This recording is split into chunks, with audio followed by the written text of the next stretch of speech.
Aujourd'hui, nous sommes sur un chantier de terrassement sur un site de Goro. Derrière moi évoluent des dizaines d'ouvriers sur des énormes engins de chantier.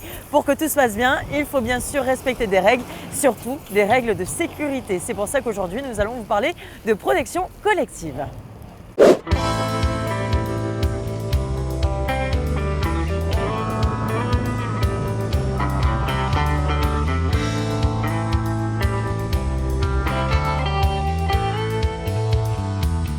Je suis en compagnie de monsieur Loïc Bars, qui est chef de chantier. Alors nous sommes actuellement sur le site minier de Goro.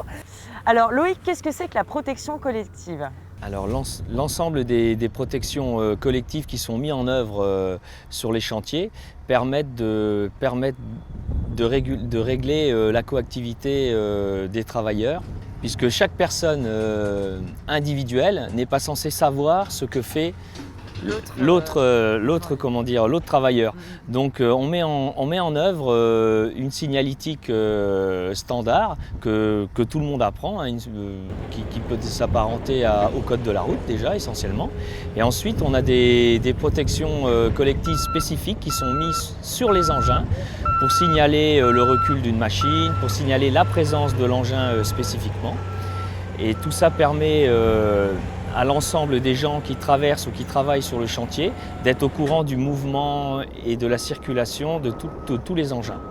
Par exemple, pour un chantier comme celui-ci qui est gigantesque, est-ce qu'il y a des choses particulières à respecter? Plus que sur un autre chantier, par exemple sur Nouméa ou oui, sur... Oui, ici parce qu'on est sur un site qui est classé Céveso. Donc le classement Céveso, c'est un site qui est hautement explosif, on va dire. Et ça veut dire que, alors qu'est-ce qu'il y a de particulier sur ce site par rapport à la protection Il y a des moyens mis en œuvre pour évacuer le personnel, il y a des points de rencontre, des points d'évacuation. Toutes ces choses-là sont organisées et réglées par un service spécifique Valais.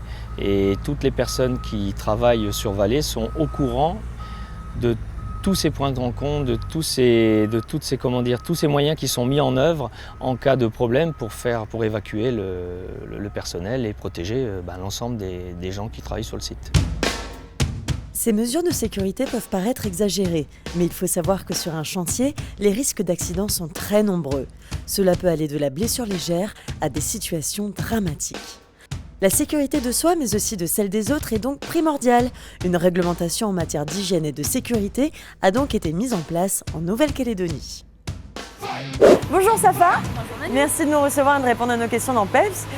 J'aurais une question concernant les réglementations sur la protection. Est-ce qu'il existe une délibération en Nouvelle-Calédonie ? Oui, effectivement, il existe une délibération, il s'agit de la numéro 35 CP, qui est relative aux mesures particulières de protection. Elle s'adresse à toutes les entreprises dont le personnel exécute des travaux bâtiments, des travaux publics ou tout autre travaux qui concernent les immeubles. Qu'est-ce qu'on trouve dans cette délibération ? Alors, dans ces délibérations, vous avez toutes les règles qui régissent la sécurité sur le chantier. Entre autres, donc, la protection collective et la protection individuelle. Alors, pour la protection collective, on installe une protection collective lorsqu'on n'arrive pas à éliminer complètement un risque potentiel.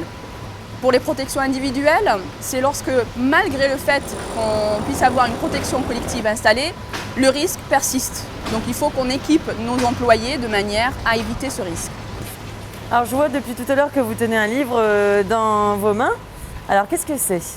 C'est la délibération 35 CP, donc qui parle de l'hygiène de la sécurité sur les chantiers. Là c'est plus réglementaire, donc c'est plus on va dire une explication beaucoup plus détaillée de la loi. Mais sur les chantiers, c'est plus des séances de sensibilisation et d'intégration des nouveaux arrivants en termes de sécurité. Est-ce que ces règles s'appliquent pour tous les chantiers ? Est-ce que c'est la même ?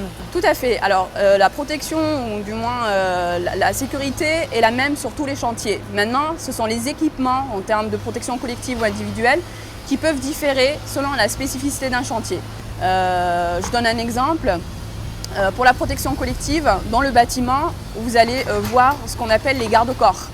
Alors que sur un chantier route, on parlera plus de séparateurs, de signalétique. Et sur le secteur minier, on peut faire appel des fois à des arroseuses quand on a un risque d'empoussièrement. Donc vous voyez, selon le type d'activité, les protections diffèrent. Merci Safa pour toutes ces informations. Je vous en prie. Un chantier où les résultats en termes de sécurité sont satisfaisants est un chantier bien organisé, bien préparé et où les équipes sont conscientes du danger suite à leurs actions individuelles ou collectives. Si des formations sont assurées sur la sécurité, ce thème est aussi l'une des priorités dispensées en établissement scolaire, comme au lycée Petro Attiti ou encore au lycée Jules Garnier. Et bien voilà, vous savez tout ou presque sur la protection collective. Si vous avez besoin d'autres informations, surtout n'hésitez pas à contacter la FBTP ou encore le Centre de documentation pédagogique de la Nouvelle-Calédonie. En attendant, comme d'habitude, on se retrouve dès la semaine prochaine à la même heure sur la même chaîne avec le même PEPS. Salut! C'était une émission proposée par le Centre de documentation pédagogique de la Nouvelle-Calédonie.